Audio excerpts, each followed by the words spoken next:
Hello बच्चों, good morning, good afternoon, good evening. मैं हूं निश्चल सर। आज आपके लिए लेके आया हूं जीएसटी। पिछली वीडियो में हमने देखा था how to calculate discounted value, discounts को कैसे कैलकुलेट करते हैं। आज हम सीखेंगे जीएसटी कैसे कैलकुलेट करते हैं, जीएसटी कहाँ पे भरना पड़ता है हमें। Now, GST basically is a destination based consumption tax. जब तुम किसी चीज को कंज्यूम करोगे उसी चीज पे तुम्हें टैक्स भरना पड़ेगा and this is an indirect tax. So Indian government basically takes tax in two forms. एक होता है डायरेक्ट टैक्स जो है तुम्हारा इनकम टैक्स जो तुम फाइल करते हो गवर्नमेंट के साथ, एंड दूसरा होता है इनडायरेक्ट टैक्स। Now GST के पहले, before GST we had lot of different types of tax. जैसे कि एक वैट होता था, एक सेल्स टैक्स होता था, so on and so forth. Her state का अलग अलग टैक्स होता था। जैसे मुंबई में ऑक्ट्रॉय भी होता था। Now what the central government decided, या मोदी जी ने जो डिसाइड किया था कि सारे टैक्स हटा के हम अब सिर्फ क्या लेके आ जाएंगे, GST। Now GST से फायदा क्या हो गया, एक ही सिंगल टैक्स आ गया। जो मेरे पहले 17-18 टैक्सेस हुआ करते थे उसके बदले एक सिंगल टैक्स आ गया जो है GST।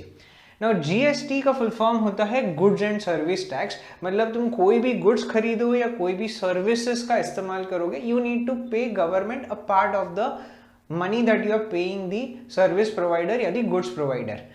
Now India as you know is divided into different states. तो यहाँ पे गवर्नमेंट्स दो तरह के होते हैं मेनली। एक होती है सेंट्रल गवर्नमेंट और एक होती है स्टेट गवर्नमेंट। जैसे सेंट्रल गवर्नमेंट मतलब क्या, Modi ji, BJP right now, correct. State government, हर स्टेट की अपनी अपनी सरकार होती है। जैसे दिल्ली में अरविंद केजरीवाल जी है, महाराष्ट्र में उद्धव ठाकरे है, बंगाल में हमारी दीदी है, so on and so fourth. So central and state government, both of these governments should get a part or should get a portion of the tax. So ये कैसे कैलकुलेट करता है, कैसे वर्कआउट करता है, let us quickly try and understand with some simple examples. आसान तरीके से समझ जाते हैं कि टैक्स क्या होता है, कैसे कैलकुलेट करना है।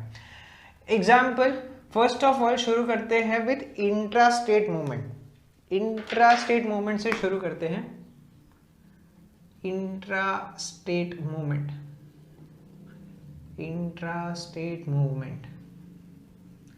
नाउ इंट्रास्टेट मूवमेंट का मतलब होता है with in the state. Maharashtra का मूवमेंट, गुड्स प्रोड्यूस हुआ महाराष्ट्र में, सेल भी किया महाराष्ट्र में। गुड्स प्रोड्यूस किया राजस्थान में, सेल भी किया राजस्थान में। दिल्ली में कुछ चीज बनी, दिल्ली में ही बेच दी। सो इन दीज केसेस यहाँ पे मेरा स्टेट बॉर्डर में क्रॉस नहीं करता हूँ। स्टेट के साथ साथ obviously India also is union territories.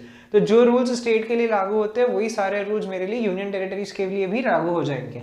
So if the products are not crossing any state या union territory borders, in that case the GST that I have to pay is classified as two categories. एक हो जाता है CGST और एक हो जाता है SGST या UGST। CGST is central GST, जो जाएगा सेंट्रल गवर्नमेंट यानी कि मोदी सरकार को। SGST या UGST जो है वो ये हो जाता है मेरे लिए स्टेट GST, जो जाएगा रिस्पेक्टिव स्टेट गवर्नमेंट्स को जिसके अंदर ट्रांजैक्शन हो रहा है। स्टेट नहीं है, अगर यूनियन टेरिटरी है तो UGST हो जाएगा which is union territory goods and service tax. Okay, now ये एग्जैक्टली डिवीजन होता कैसे है, कौन करता है, एक सिंपल से एग्जांपल के साथ समझ लेते हैं।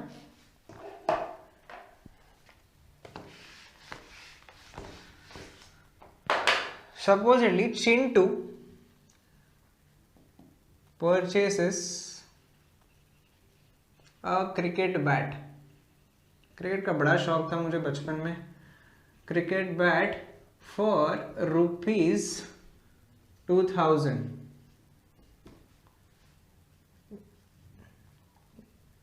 अभी 2000 तो MRP था, इसके ऊपर GST चार्ज होएगा। Rate of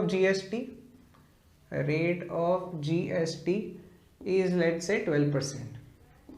find tax paid. तो कैसे कैलकुलेट करेंगे इन दिस केस, ध्यान दीजिए। अज्यूम करते हैं कि भाई चिंटू ने सेम स्टेट में खरीदा है एंड सेम स्टेट में ही बेसिकली जो बैट प्रोड्यूस हुआ था वो सेम स्टेट में हुआ था जहां से चिंटू ने उसे खरीदा है। इन दिस केस ये जो GST का रेट है 12%, ये दो हिस्सों में डिवाइड हो जाता है। बेसिकली एक हो जाता है मेरे लिए CGST का रेट और दूसरा हो जाता है SGST का रेट। 12 का हाफ हो जाता है 6, तो 6% CGST, 6% SGST 6% गया मोदी सरकार को, 6% गया रिस्पेक्टिव स्टेट गवर्नमेंट को, so on and so fourth. अब कैलकुलेशन आसान है, टैक्स रेट पता है, MRP तुम्हें पता है, टैक्स कैलकुलेट करना है। चलिए फटाफट कर लेते हैं। CGST अगर मैं कैलकुलेट करने जाऊँ तो ये हो जाएगा 6% किसका, 2000 का। सो कैंसिल कैंसिल कैंसिल कैंसिल, ये हो जाता है ₹120।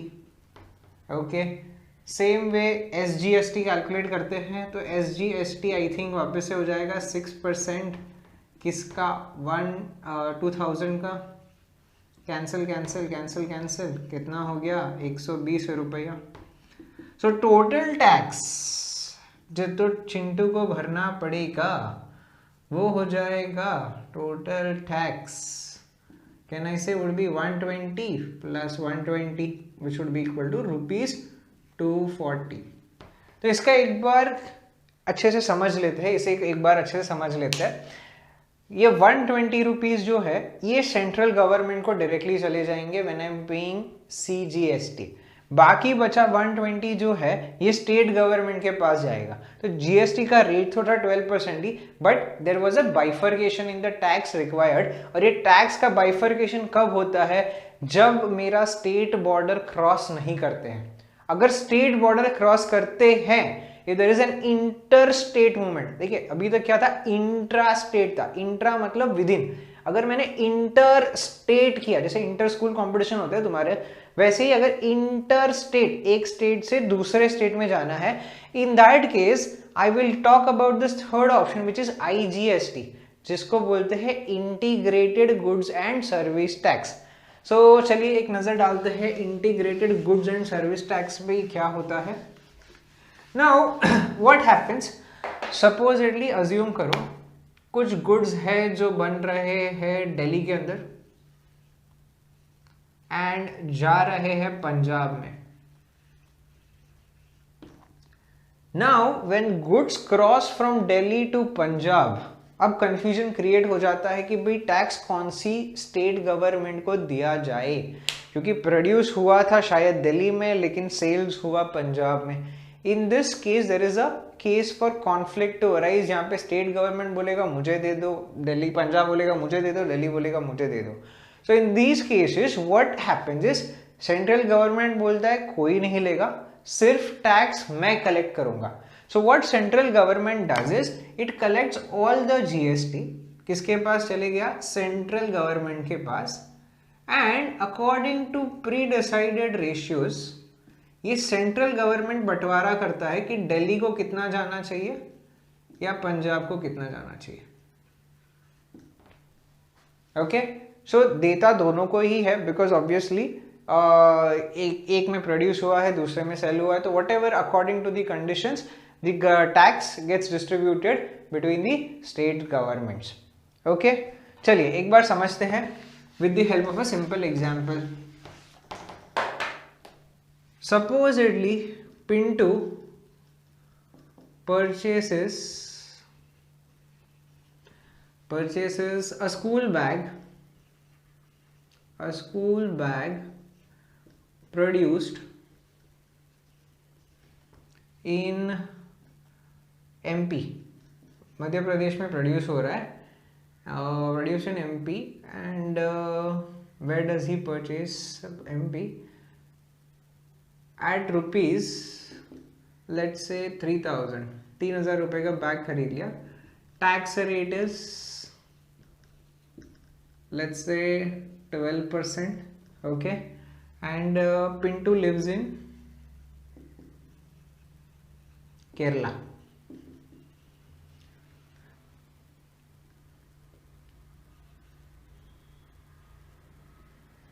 Okay, now यहाँ पे if you observe carefully there is an inter state movement that is happening. Goods produce हो रहे हैं मध्य प्रदेश में एंड बिक रहे हैं केरला के अंदर। In this cases there is no bifurcation of tax that is actually required. So तुम टैक्स कैसे कैलकुलेट करेंगे, tax would be equal to rate multiplied by my selling price. यहाँ पे जो टैक्स है वो हो जाएगा IGST, जिसको हम बोलते हैं integrated GST। So this would be equal to 12% of my selling price which is 3000। तो ये हो गया कैंसिल कैंसिल, ये हो गया 12 3 जा 36, तो 360 रुपीज टैक्स भरना पड़ेगा. So tax paid would be equal to what, rupees 360, and amount that he has to pay would be equal to what, 3000 plus 360, तो ये जाएगा 3360. ओके, सो आज के लेक्चर का कंसेप्ट एक बार क्विकली रिवाइज कर लेते हैं. Intra state movement of goods and inter state movement of goods. Intra state मतलब विद इन द स्टेट. अगर विद इन द स्टेट है तो हम जीएसटी रेट को क्या कर देंगे, दो पार्ट्स में डिवाइड कर देंगे. एक हो जाएगा सीजीएसटी, एक हो जाएगा एसजीएसटी. ये दोनों पार्ट्स इक्वल होते हैं.